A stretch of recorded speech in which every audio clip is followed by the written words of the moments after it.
नमस्कार. अंगावर खाकी वर्दी, कमरेला पिस्तूल, 2 लाख रुपये देऊन बनला IPS अधिकारी, पण ड्युटी जॉईन करणार इतक्यात.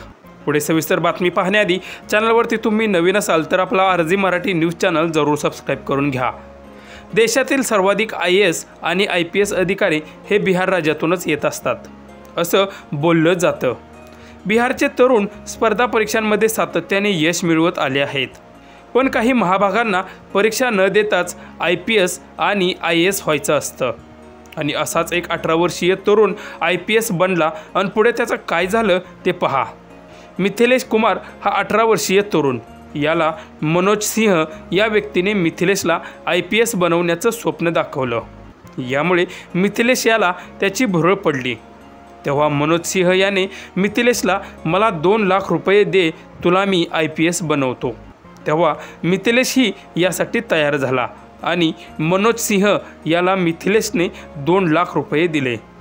तेव्हा मनोज सिंहने मिथिलेशला IPSची खाकी वर्दी आणि कमरेला पिस्तूलही दिला. तेव्हा मिथिलेशला आपण खरोखरच IPS झालो आहोत असं वाटलं आणि आईचा आशीर्वाद घेऊन वर्दी घालून तो घराबाहेर पडला. तेव्हा तो एका चौकात थांबला असता तिथे लोकांची त्याला पाहण्यासाठी गर्दी जमली होती. तेव्हा काही लोकांना त्याचं कुतूहल वाटलं तर काहींना त्याची शंका आली. त्यानंतर त्या लोकांनी याची बातमी सिकंदरा पोलीस ठाण्याला कळवली असता घटनास्थळी पोलीसही लगेच दाखल झाले आणि मिथिलेश याला पोलीस स्टेशनला नेले असता तिथे सर्व प्रकार उघडकीस आला.